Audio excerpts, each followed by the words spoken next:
Les doy bienvenidos en el nombre de Cristo. Déjenos escuchar estas palabras de Apocalipsis 7 mientras somos llamados a adorar a nuestro Dios juntos.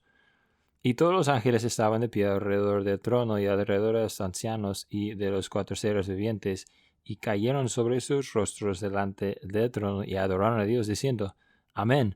La bendición, la gloria, la sabiduría, la acción de gracias, el honor, el poder y la fortaleza sean a nuestro Dios por los siglos de los siglos. Amén.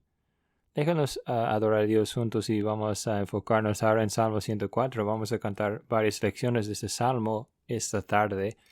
Es un salmo que celebramos que nuestro Dios como creador, el hacedor de todas las cosas. Vamos a ponernos de pie mientras cantamos 104a.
Déjanos orar. Nuestro Dios y Padre, tú quien nos hiciste, quien nos creaste a nosotros desde el polvo de la tierra, quien respiró en nosotros tu espíritu que da vida, que nos hiciste en tu imagen, quien nos viste y dijiste muy bien. Nosotros, Señor, esta tarde venimos a ti y hacemos lo que tú nos creaste para hacer, para venir y adorarte, traer adoración a ti, nuestro Dios y Padre, el quien vino a nosotros otra vez, no solamente para hacernos, sino después de que habíamos traído ruina y muerte y daño a nosotros mismos. Tú viniste a nosotros nuevamente vestido en nuestra propia humanidad. Viniste a nosotros en la persona de tu Hijo, Señor Jesucristo. Viniste para recrearnos, para hacernos nuevos otra vez y Señor, darnos una herencia aún más grande y bendición más grande que tenía Adán y Eva en el principio. Así que te damos gracias que nos llevaste a tu propia familia y nos has adoptado como tus hijos. Nos hiciste herederos juntos con Cristo. Así que, Señor, esta tarde queremos traer nuestras alabanzas a ti. Venimos con nuestros oídos y corazones abiertos a lo que tú dirías a nosotros. Así que, Señor, pedimos que tú nos bendigas en esta hora de adoración y bendiga a todo tu pueblo reunido y en todos los lugares alrededor del mundo mientras hagan lo mismo. Pedimos la bendición de tu Espíritu en nombre de Jesús. Amén. Por favor, tomen sus asientos. Vamos a cantar otra vez, esta vez de Salmo 104, selección B, y después el anciano John Hanson va a guiarnos en la oración.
Déjenos orar juntos.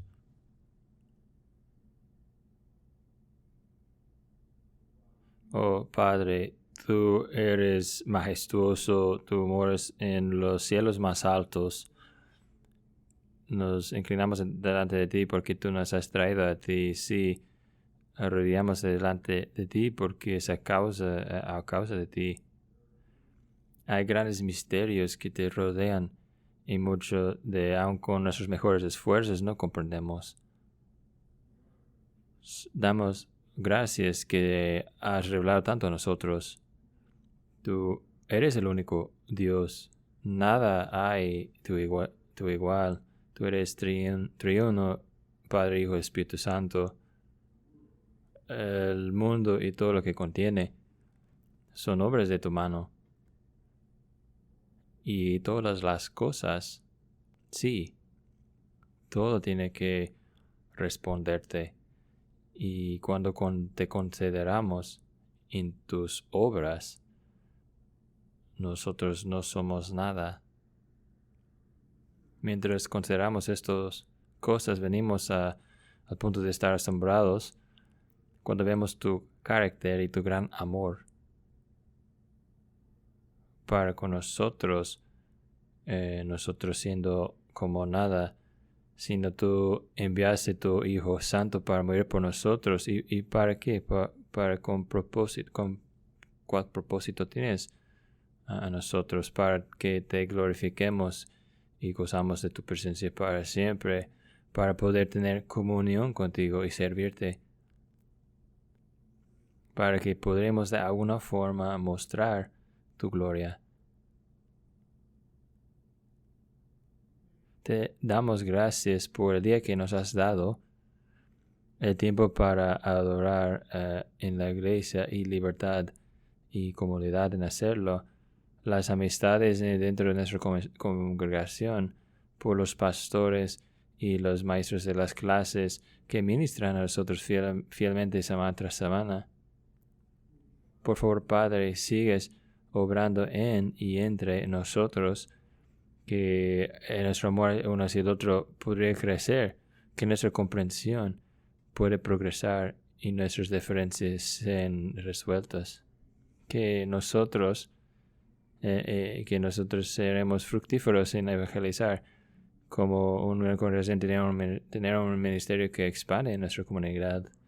Que nuestros corazones crezcan en preocupación hacia los quienes no te conozcan, ambos en esta área alrededor de nosotros y a través de todo el mundo.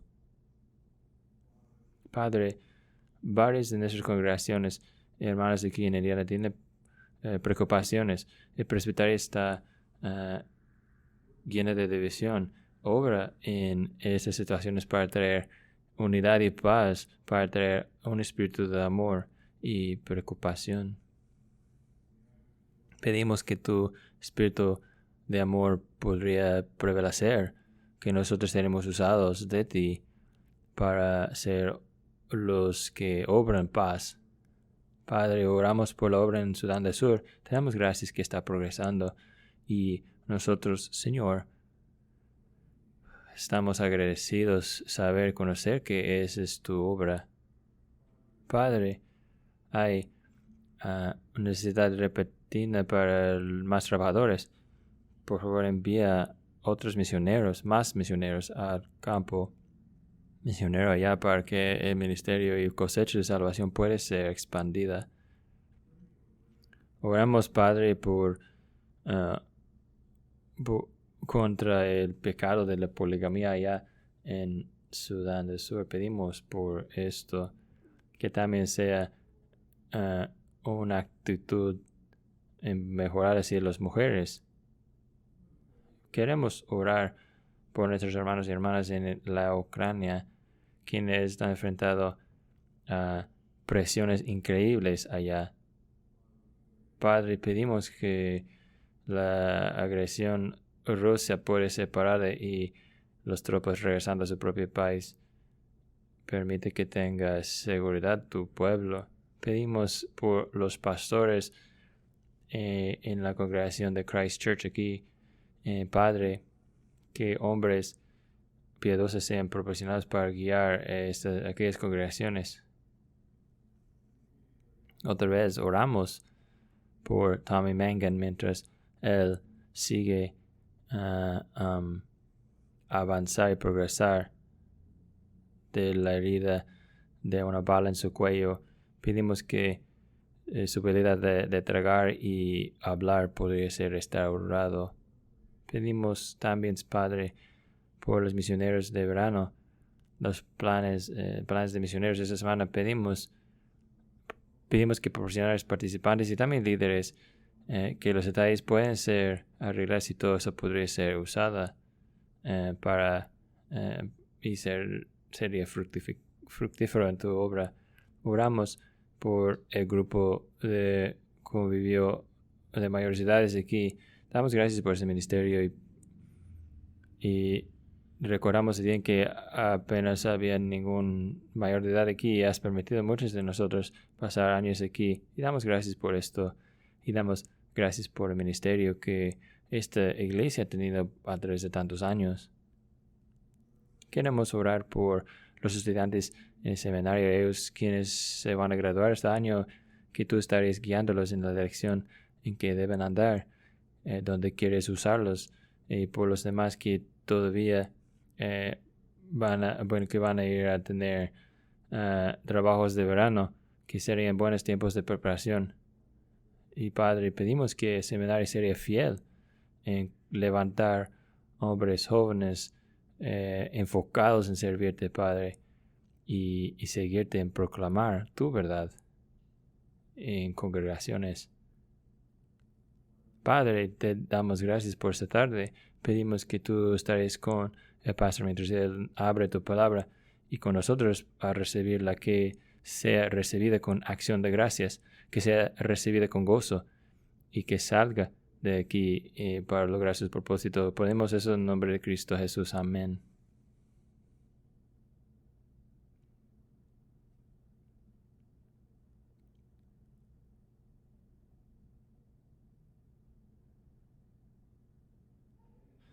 Otra vez cantamos al Señor, esta vez de 104C. Vamos a ponerse primero si cantamos 104C.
Vamos a regresar a nuestros estudios en el libro de Primer Reyes y espero que me acompañen en Primer Reyes capítulo 21.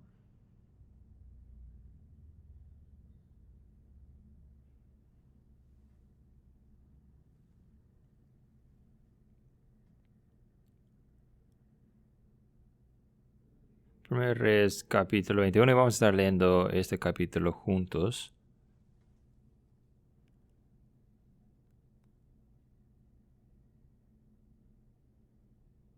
Déjenos escuchar la palabra de Dios.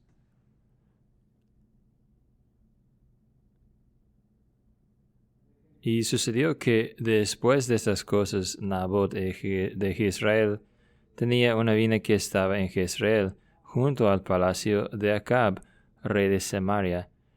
Y Acab habló a Nabot diciendo: dame tu viña para que me sirva de huerta para hortaliza, porque está cerca al lado de mi casa. Y yo te daré en su lugar una viña mejor.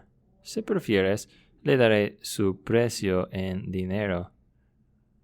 Pero Nabot le dijo a Acab: no permite el Señor que te dé la herencia de mis padres. Acab entonces se fue a casa disgustado y molesto a causa de la palabra que Nabot de Jezreel le había dicho, pues dijo: no te daré la herencia de mis padres. Y se acostó en su cama, volvió su rostro y no comió. Pero Jezabel su mujer se acercó a él y le dijo: ¿por qué está tu espíritu tan decaído que no comes? Entonces él le respondió: porque le hablé a Nabot de Jezreel, le dije: dame tu viña por dinero, o si prefieres te daré una viña en su lugar. Pero él dijo: no te daré mi viña. Su mujer Jezabel le dijo: ¿no reinas ahora sobre Israel? Levántate, come, y alégrese tu corazón. Yo te daré la viña de Nabot de Jezreel. Y ella escribió cartas en nombre de Acab, las selló con su sello, y envió las cartas a los ancianos y a los nobles que vivían en la ciudad con Nabot. Y escribió en las cartas diciendo: proclamad ayuno, y sentad a Nabot a la cabeza del pueblo. Sentad a 2 hombres malvados delante de él, que testifican contra él, diciendo: tú has blasfemado a Dios y al rey. Entonces sacadlo y pedreadlo para que muera. Los hombres de la ciudad, los ancianos y los nobles que vivían en su ciudad hicieron como Jezabel les había mandado, tal como estaba escrito en las cartas que ella les había enviado. Proclamaron ayuno y sentaron a Nabot a la cabeza del pueblo. Entonces entraron los 2 hombres malvados y se sentaron delante de él. Y los 2 hombres malvados testificaron contra él, es decir, contra Nabot delante del pueblo, diciendo: Nabot ha blasfemado a Dios y al rey. Y lo llevaron fuera de la ciudad, lo apedrearon y murió. Después enviaron un mensaje a Jezabel diciendo: Nabot ha sido apedreado y ha muerto. Y cuando Jezabel oyó que Nabot había sido apedreado y había muerto, Jezabel dijo a Acab: levántate, toma posesión de la viña de Nabot de Jezreel, la cual él se negó a dártela por dinero, porque Nabot no está vivo, sino muerto. Y sucedió que cuando Acab oyó que Nabot había muerto, se levantó para descender a la viña de Nabot de Jezreel para tomar posesión de ella.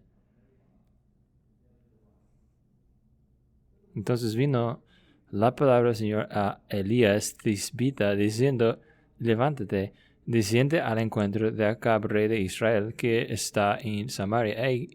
Aquí él está en la viña de Nabot, a donde ha descendido a tomar posesión de ella. Le hablarás diciendo: así dice el Señor: ¿has asesinado y además tomado posesión de la viña? También le hablarás diciendo: así dice el Señor: en el lugar donde los perros lamieron la sangre de Nabot, los perros lamerán tu sangre, tu misma sangre. Y Acab dijo a Elías: ¿me has encontrado, enemigo mío? Y él respondió: te he encontrado porque te has vendido para hacer mal ante los ojos del Señor. Aquí traeré mal sobre ti, te barreré completamente y cortaré de Acab todo varón, tanto siervo como libre en Israel. Haré tu casa como la casa de Jeroboam, hijo de Nabat, y como la casa de Baasa, hijo de Ahías, por la provocación con la que me has provocado a ira, y porque has hecho pecar a Israel. También de Jezabel ha hablado el Señor diciendo: los perros comerán a Jezabel en la parcela de Jezreel. Cualquier de Acab que muera en la ciudad lo comerán los perros, y el que muera en el campo lo comerán las aves del cielo. Ciertamente no hubo ninguno como Acab que se vendiera para hacer lo malo ante los ojos del Señor, porque Jezabel, su mujer, lo había incitado. Su conducta fue muy abominable, pues fue tras los ídolos conforme a todo lo que habían hecho los amorreos, a los que el Señor había echado delante de los hijos de Israel. Y sucedió que cuando Acab oyó estas palabras, rasgó sus vestidos, puso cilicio sobre sus carnes y ayunó. Se acostó con el cilicio y andaba abatido. Entonces la palabra del Señor vino a Elías Tisbita diciendo: ¿Ves cómo Acab se ha humillado delante de mí? Porque se ha humillado delante de mí, no traeré el mal en sus días, pero en los días de su hijo traer el mal sobre su casa. Esta es la palabra de Dios leída a nosotros esta tarde. Que el Señor la bendiga a nuestro bien. Hay algo en la vida que nos haga más enojar que ser tratado injustamente. A lo mejor es sacar mala calificación en una clase que estaba seguro que hiciste bien en tu examen, que hubieras hecho bien, o un ensayo que hubieras sacado buena calificación y te dio malo, o en el trabajo te hicieron mala evaluación y estás convencido de que mereces buena evaluación. Tú quieres a cierto equipo deportivo y los oficiales lo arruinan el partido porque es tan terrible y nos molesta, nos hace enojar estas cosas. Nos hace enojar mucho esos tipos de cosas, estas tales injusticias. Niños y niñas, a lo mejor has sentido a veces en que tú has recibido nalgadas injustamente sin preguntar las cosas que ni te detectaron que hiciste mal. Estas injusticias nos hace enojar, ¿verdad? Nos hace enojar. Y es por eso que cuando leemos esas historias de Nabot, podemos fácilmente colocarnos en la historia, podemos fácilmente encontrarnos allá al lado de Nabot y sentir la injusticia de eso, sentir lo malo de eso, y empieza a hervir nuestra sangre cuando pensamos en todo esto. Es una historia de gran injusticia, ¿verdad? Pero pues vamos a ver que es más que solamente esto esta tarde. Pero sí vamos a ver que esa palabra, la injusticia, es la palabra clave de nuestro pasaje mientras vemos el texto hoy. 3 puntos en que vamos a enfocarnos en nuestra historia esta tarde. El primero es la injusticia. La injusticia está reinando. La injusticia está reinando. La injusticia está sobre el trono aquí en primera parte en nuestro capítulo, ¿verdad? Y hay mucho que podemos discutir de esta historia.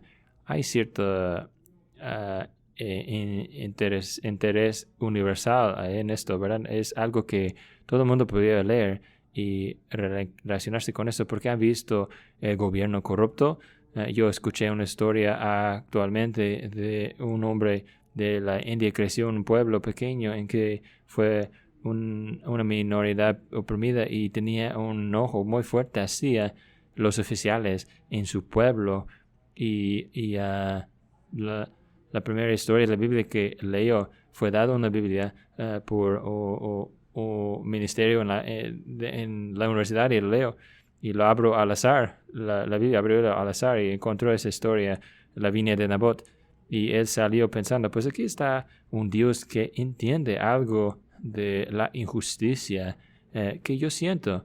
Hay algo universal, ¿no?, en cuanto a esta historia, ¿verdad? Y podemos pasar tiempo hablando en esto, pero no vamos a enfocarnos tanto porque hay algo más específico aquí que está sucediendo en nuestra historia.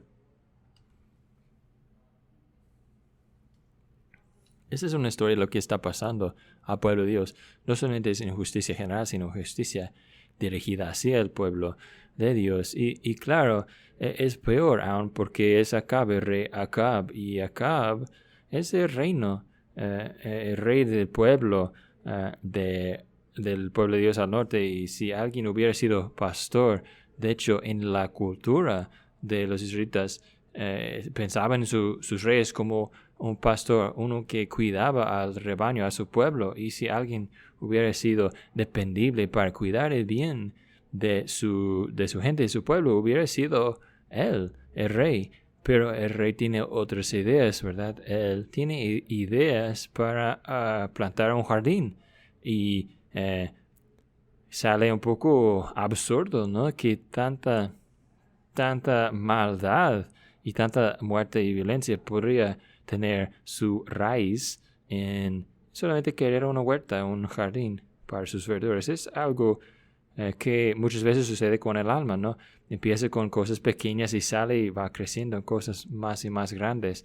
Aquí entonces está Acab y ya hemos llegado a conocerlo muy bien, ¿verdad? Y hemos llegado a conocerlo como un hombre que en realidad no tiene nada de tiempo para la palabra de Dios. Y específicamente hemos llegado a conectarlo con una frase, cierta frase que se usa para describirlo y para describir especialmente cómo se relaciona con la palabra de Dios, la verdad de Dios. Van a recordar que el capítulo anterior, y si tienen su Biblia abierta ahí, pueden ver ese versículo, capítulo 20, 43, van a recordar que el Señor viene a Acab y después de ese trato con el rey de Siria, Ben-Hadad, y él habla palabras de juicio porque Acab no ha destruido al enemigo de Dios. Los enemigos de Acab no son los enemigos de Dios y viceversa. Y el rey responde a estar... fue a su casa disgustado y molesto y entró en Samaria. Así que mientras llegamos a nuestro capítulo hoy, a lo que acabamos de leer hoy, otra vez Acab está enfrentado con ¿qué? Está enfrentado con la verdad de Dios, ¿verdad? Porque miren lo que dijo Nabat a esta petición. Versículo 3. Pero Nabat le dijo a Acab, no permite el Señor que te dé la herencia de mis padres. Y Acab se va de ese encuentro disgustado y molesto. Es un hombre que tiene aquella reacción a la verdad de Dios. Él está en contra de la verdad, es hostil hacia las cosas de Dios. Cuando la palabra de Dios cruza su voluntad, su respuesta es enojo y resentimiento fuerte. Y debemos solamente pausarnos y hacernos la pregunta obvia, ¿no? ¿Soy yo como Acab? Cuando la palabra de Dios me enfrenta a mí, cuando la palabra de Dios se mete y se enfoca sobre mi propia voluntad y desafía mi propia voluntad, así es como respondo yo. Pues así es como responde Acab aquí. Y como él responde y como él ve a la situación, te dice todo lo que necesitas saber en cuanto a Acab. ¿Y qué es Acab? Sabemos quién es Acab, pero ¿qué es Acab? Acab no es ningún amigo del pueblo de Dios. De hecho, es el enemigo del pueblo de Dios. Y que y todo puedes resumirlo fácilmente aquí en la forma que Nabat se refiere a la pregunta, como en cambio Acab refiere a la pregunta de esta viña, ¿no? ¿Qué es lo que Nabat, qué es lo que hace ese hombre piadoso Nabat? ¿Cómo le llama a esa viña? Dice, esa es la herencia que el Señor me dio a mí. A Acab rehúsa llamarlo así. A él es solamente una viña. Es la viña de Nabat. A Nabat es mi herencia. Y hay un par de palabras aquí que encontramos en este capítulo. Y aquellas dos palabras, una es un sustantivo y otra es verbo. Ellos andan juntos, van juntos a través de libros de la Biblia como Deuteronomio y Josué. Se encuentran otras partes también, pero en particular, especialmente en esos dos libros, Deuteronomio y Josué, sustantivo que tenemos aquí como herencia, y el verbo que tenemos aquí como poseer o poseer. Y vemos que esa palabra aparece aquí en versículos 15 y 16 y 18 y 19, tomar posesión. La palabra, el sustantivo herencia, el verbo tomar posesión o poseer, tomar posesión de. Esas dos palabras otra vez se usa a través de los libros de Deuteronomio y Josué, mientras el Señor primeramente prepara a su pueblo para entrar en la tierra prometida.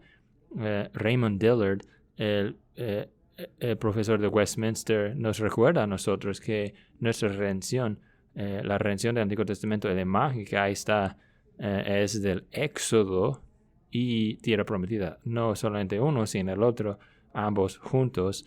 Entonces hay un sacar de la tierra, desde la tierra de esclavitud, de la vida vieja, y también un llevar al lugar de bendición, a llevarnos a ese lugar de bendición. Y ambos van juntos siempre. Así que como Dios ha sacado de su pueblo de la tierra de Egipto, ahora los está preparando para traerlos y llevarlos a la tierra de promesa. Y una otra vez dice, esa es una tierra que será tu herencia, la herencia de ustedes, a mí, de mí. Y esa será la tierra en que debes entrar y tomar posesión de aquella tierra. Así que nuestro autor aquí en este capítulo nos está avisando de la verdad, las verdades espirituales que están sucediendo en nuestra historia para no perderlos. Esta es la porción del Señor dada al Nabot. Es un hombre que lo reconoce y atesora a su porción, reconociendo que proviene de la mano de Dios. Y aquí está un rey que está en contra de esto y nos dice eso por la palabra que es usada mientras él se va para agarrar su nuevo tesoro. Cuando acabe el rey, va a tomar posesión de aquella viña. Nos está mostrando que lo que Acab está haciendo es, de hecho es la misma palabra en hebreo y se puede usar como poseer o desposeer, o como que quitar posesión. Y tiene sentido, ¿no? Cuando lo piensas, tú quitas posesión de alguien de la tierra para tomarlo como tu propia posesión. Eso es lo que hacía la gente de Dios cuando entraron a Canaán. Desposaron a la gente ahí para tomar posesión de la tierra, ¿no? Aquí está Acab haciendo esto de Nabat, quitando la herencia de Nabot para tomar posesión de la viña. Esa misma palabra aparece también en el versículo 26. Dice, su conducta fue muy abominable, pues fue tras los ídolos, conforme a todo lo que habían hecho los amoreos, a los que el Señor había echado de delante, o como que despoblado delante de los hijos de Israel. Entonces, ¿qué está sucediendo aquí? ¿Qué está sucediendo aquí? Aquí tenemos un rey que odia las cosas de Dios y verdaderamente odia al pueblo de Dios. Su meta, su propósito es echarlos fuera fuera de quitar su herencia, su posesión, su porción del Señor. Robarlos de estas cosas para poder tragarlos y traerles a nada, ¿verdad? Y claro, hay mucho aquí que podemos desempacar, ¿no? Podremos desempacar la debilidad de Acab y si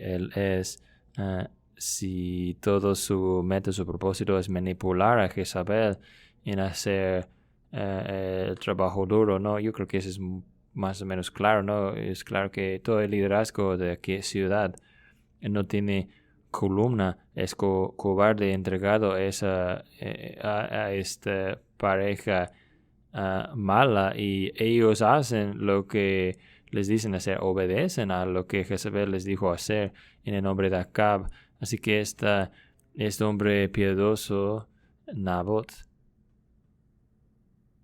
es dado la muerte del maldito, es dado la muerte de uno que fue en términos del Antiguo Testamento excomunicado del pueblo de Dios, es apedreado y su herencia es quitado.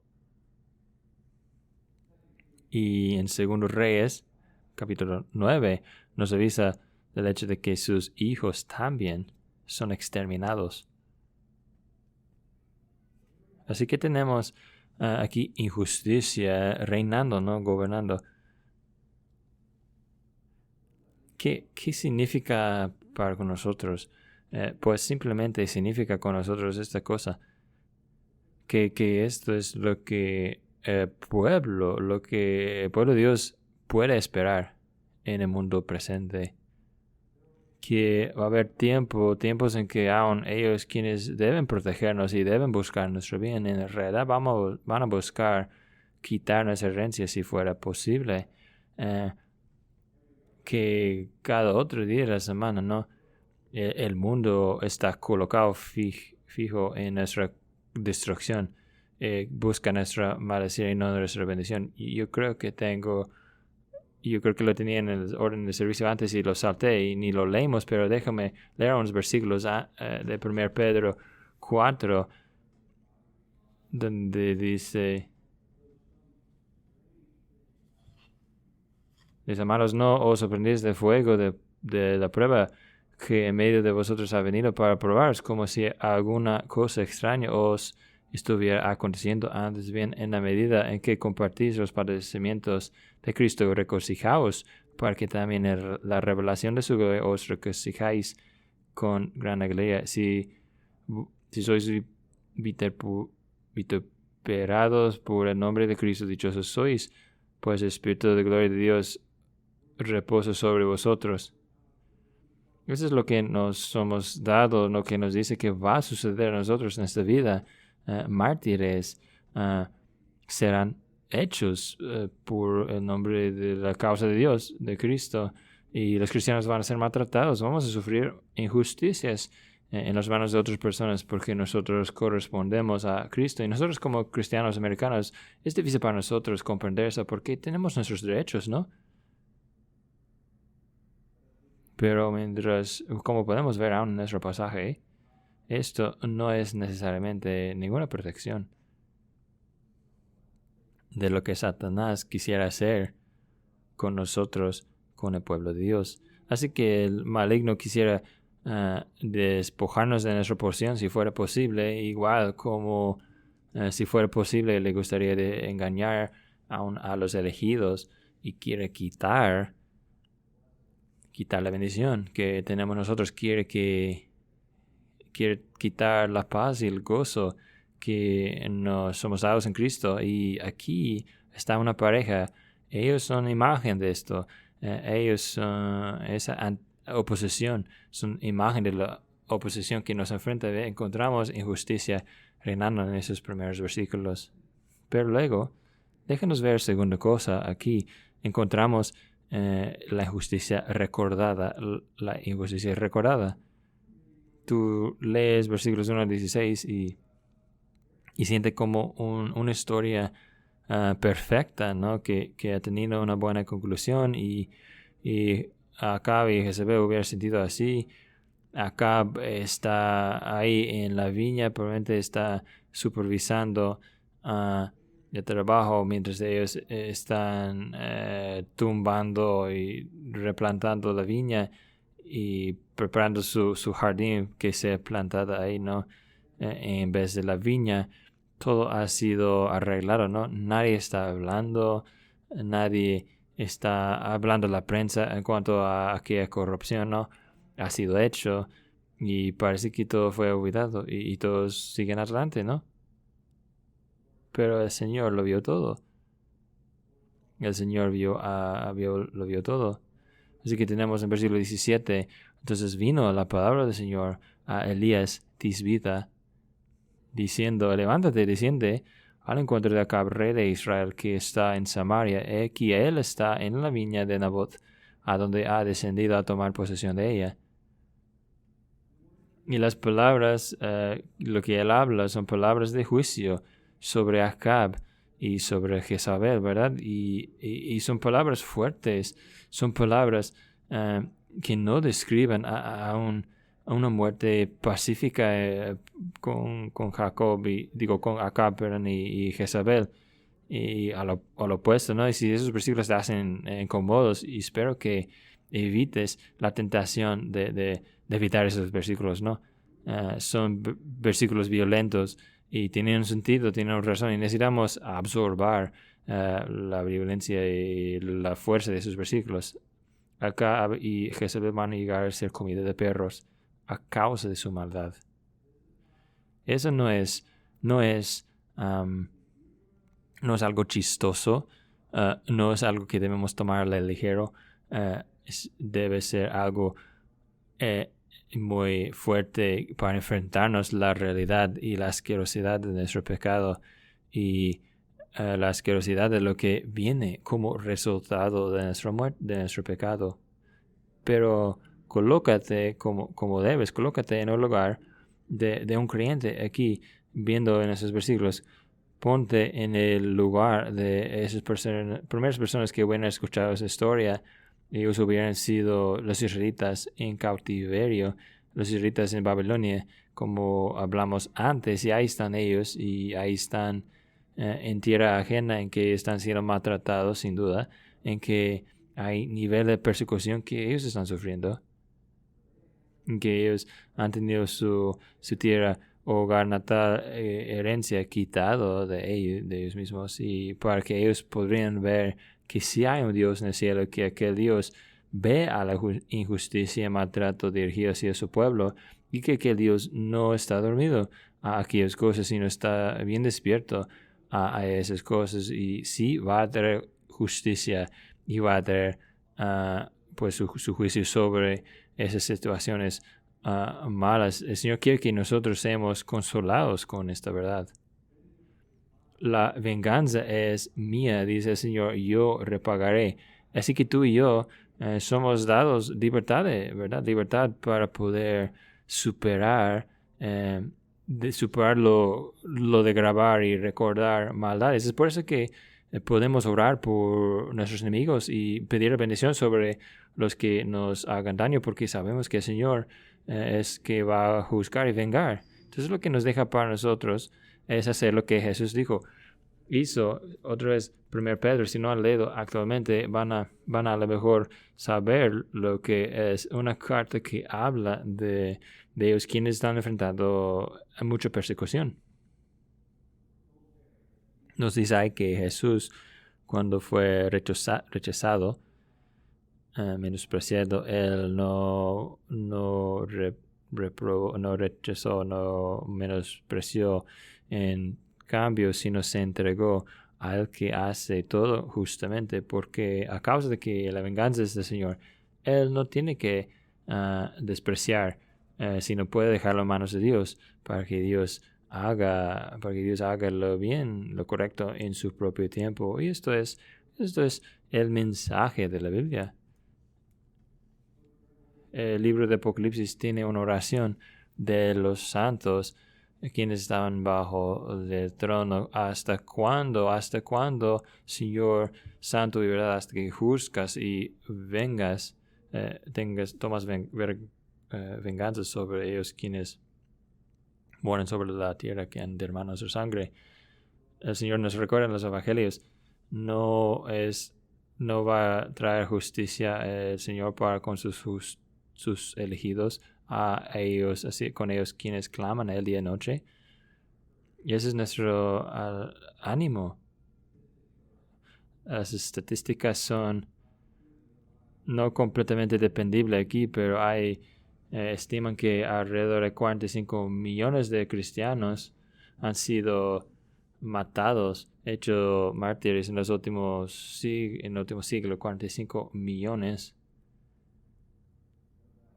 Sin duda, podemos orar así, oran así. ¿Hasta cuándo, Señor? ¿Hasta cuándo, Señor? Así que tú y yo somos dado ánimo aquí al poder ver que la justicia del Señor no duerme, que el Señor no está ciego a las cosas que sufre su pueblo, sino Él siempre tiene en mente ellos y sus correcciones, y su justicia va a manifestarse al momento correcto. Y sí te hace preguntar y querer saber ¿por qué? ¿Por qué Acab y Jezabel? ¿Por qué son dado tanta atención aquí? Hemos visto eso mientras viajamos a través de Primer Reyes juntos, que hay algunas porciones de Primer Reyes que van muy rápido, ¿no? Que leemos un capítulo y cubre décadas, y luego al llegar al fin de Primer Reyes y ya estamos a punto de entrar en Segundo Reyes, hemos frenado mucho, ¿verdad? Hemos pasado mucho tiempo, capítulo tras capítulo, hablando de un solo rey, Acab, el rey Acab. Yo creo que hay razones es dado en versículo 25 aquí.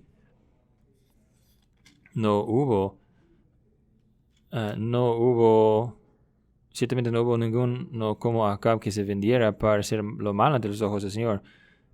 Y entonces, en otras palabras, Acab y Jezabel son dados a nosotros como los prototípicos anticristos, no los reinos anticristos.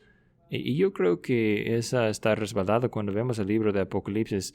Es mencionada Jezabel en los primeros capítulos y más adelante aparece en referencia a ella en la persona de esa ramera, la prostituta sentada sobre las aguas que trae con ella, que devora al pueblo de Dios. Parece que se está refiriendo de cierto modo a Jezabel del Antiguo Testamento.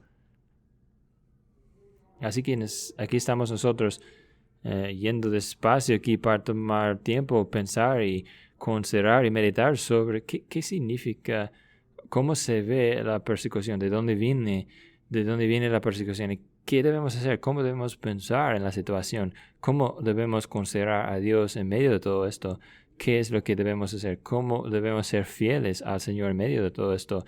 Yo creo que ese es muy el enfoque aquí en cuanto a lo que el libro de Reyes quiere enseñarnos en estos capítulos, que la justicia es... La injusticia todavía está en cierto sentido reinando en nuestro mundo, pero también es recordado por Dios y Él va a reparar y arreglar todas las cosas al tiempo adecuado. Y hay un pequeño tesoro aquí que nos ayuda en cuanto a esto. Y ese es Nabot, ¿verdad? Específicamente el nombre Nabot. Y cuando lo buscas, tú puedes ver que tan frecuentemente su nombre es mencionado.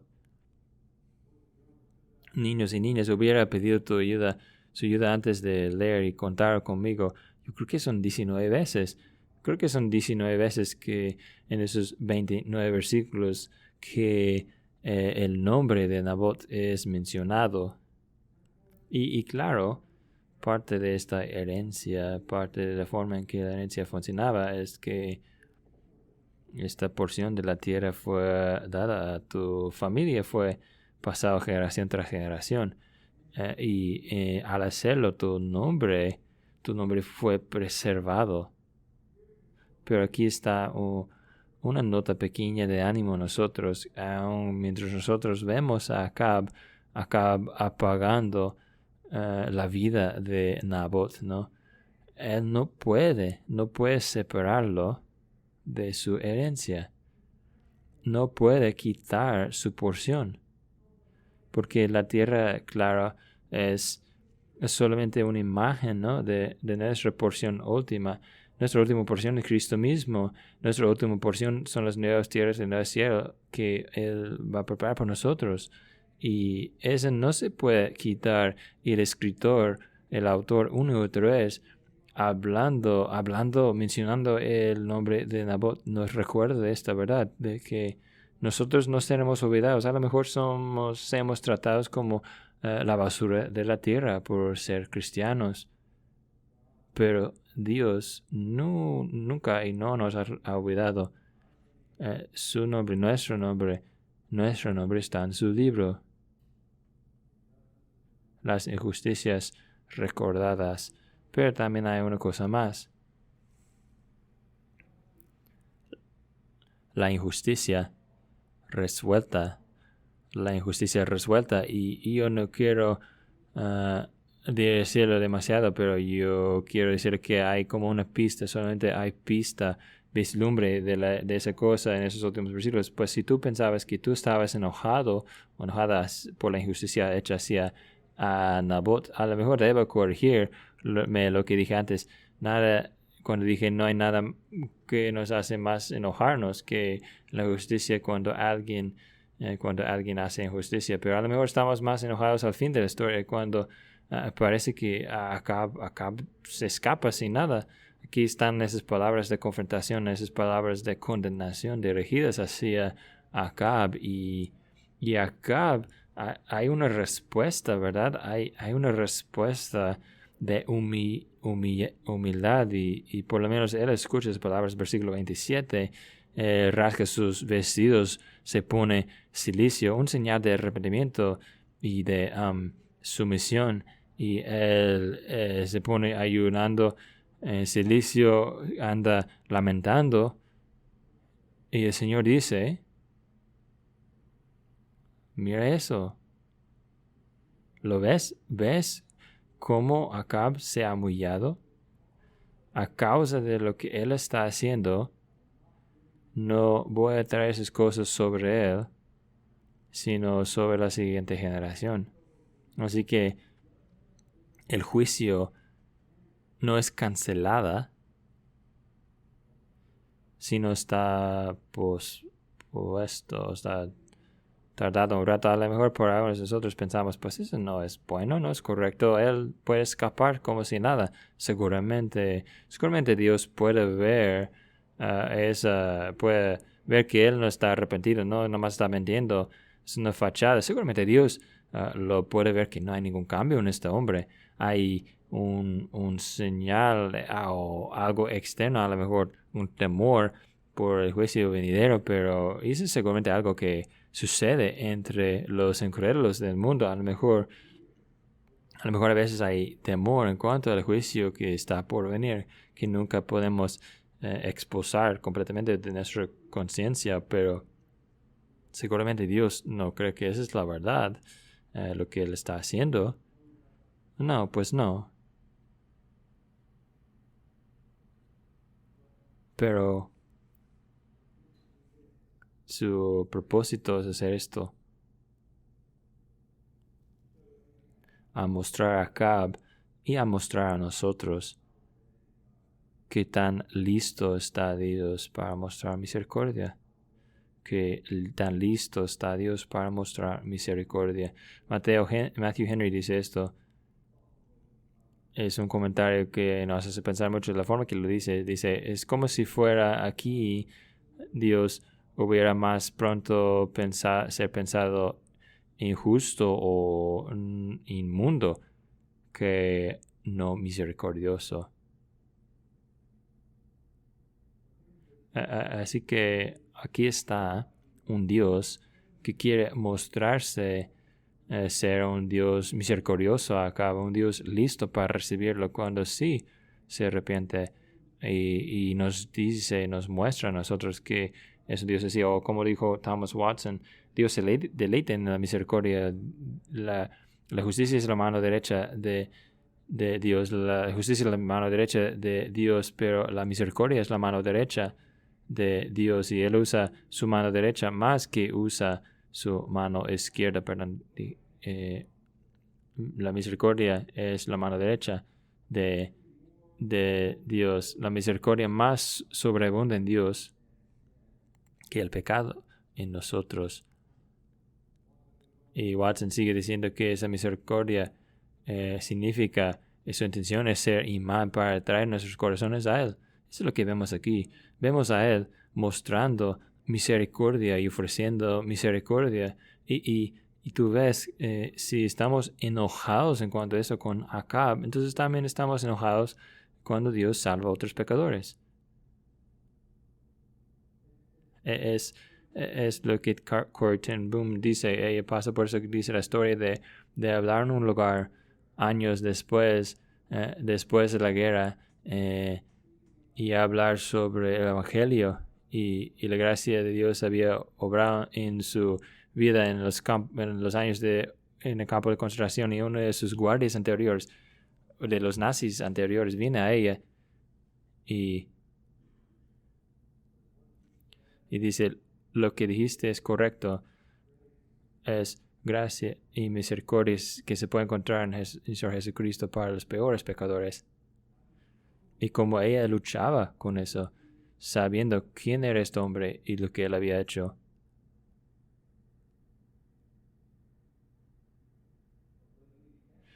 Pero cuando nosotros no podemos aceptar que Dios es misericordioso hacia los pecadores, ¿qué quiere decir en cuanto a cómo vemos nuestros propios pecados y nuestra propia comprensión del Evangelio?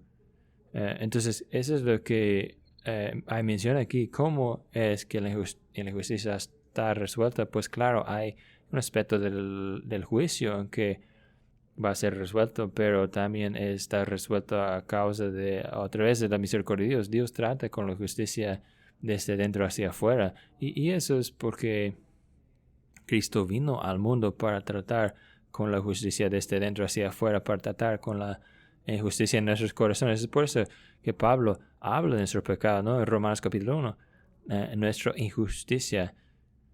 Y sigue a través del libro de Romanos para mostrar que como Dios en su justicia envía a Jesús el justo Jesús, para poder tratar con nuestra propia injusticia y declararnos para hacernos justos, nosotros quienes éramos injustos. Y es por eso que cuando leemos de Nabot, escuchamos algo de Jesús en Nabot, ¿verdad? Era Nabot el único hombre que era falsamente acusado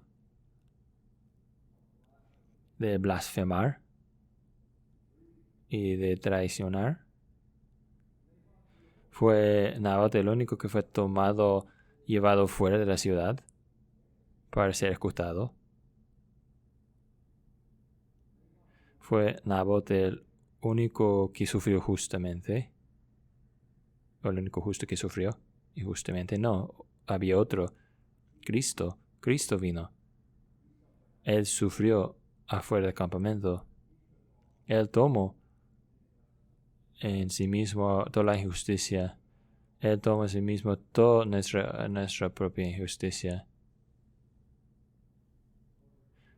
para poder tratar con la maldad de nuestros propios corazones. Sí, es fácil ver la justicia de Acab, que es mal, pero ¿qué tal de nuestro propio pecado? Y gracias a Dios que tenemos un Salvador que ha venido y que ha venido con gozo y alegría para tomar el lugar de Nabot, para sufrir y para morir por nosotros. Y es por eso que él puede decir, Juan el Bautista dice, Juan, yo sé que estoy aquí para ser bautizado. Y Juan dice, ¿por qué necesitas ser bautizado y tú por yo? Y dice, es para cumplir toda la justicia. Y es por eso que cuando Pedro dice, Señor, lejos de ti, que sufres y que mueras, y que hagas esas cosas que dices que vas a hacer. Jesús dice, aléjate de mí, atrás de mí, Satanás, tú no entiendes ese programa. ¿Tú entiendes el programa? ¿Entiendes lo que Cristo ha hecho? ¿Entiendes tu necesidad? ¿Entiendes que somos más como Acab y Jezebel, que queremos confesar, y que nuestra única esperanza es que tenemos uno que ha venido para tratar con nuestra injusticia desde dentro hacia afuera y para pagar por ella completamente, para que el injusto puede ser hecho justo? Amén. Déjenos dar gracias al Señor por eso. Pueden ponerse de pie, por favor.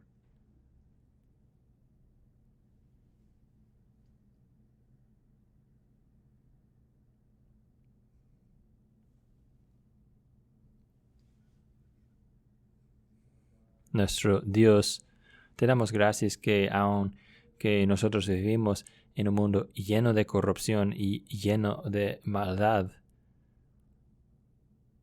y aunque nosotros como cristianos estaremos maltratados y sufriremos persecución en las manos del mundo, que nosotros tenemos un Dios que está sentado sobre el trono, que nuestro Salvador reina y gobierna, que nuestro Salvador, que ha muerto en nuestro lugar, ha venido para hacer el bien, todo lo mal en nosotros, que ha venido para tratar completamente y finalmente por nuestro pecado, que Él sufrió la injusticia más grande de todo, y lo hizo con gozo para que tú podrías mostrarnos misericordia.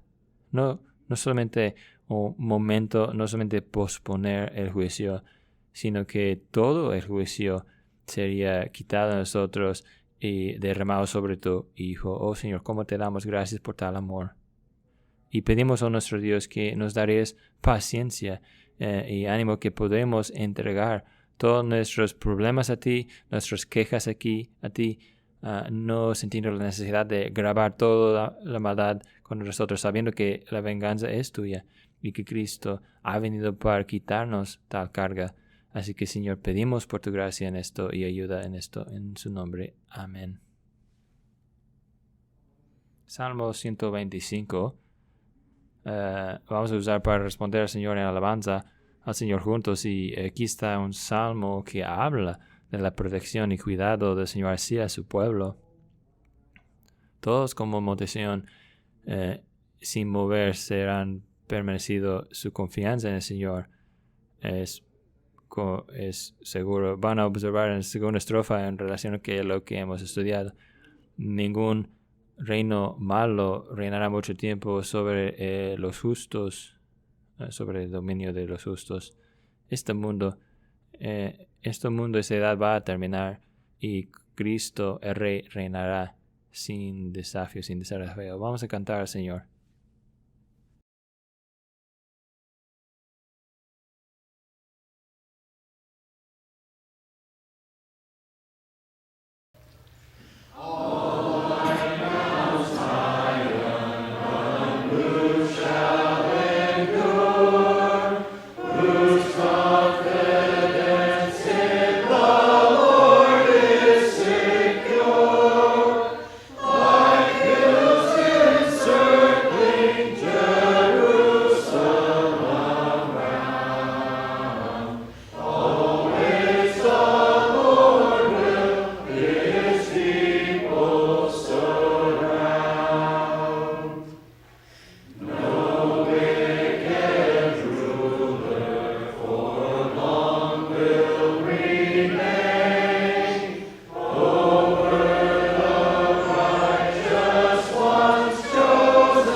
La gracia del Señor Jesucristo esté con todos ustedes ahora y para siempre. Y todo el pueblo de Dios dijo, amén.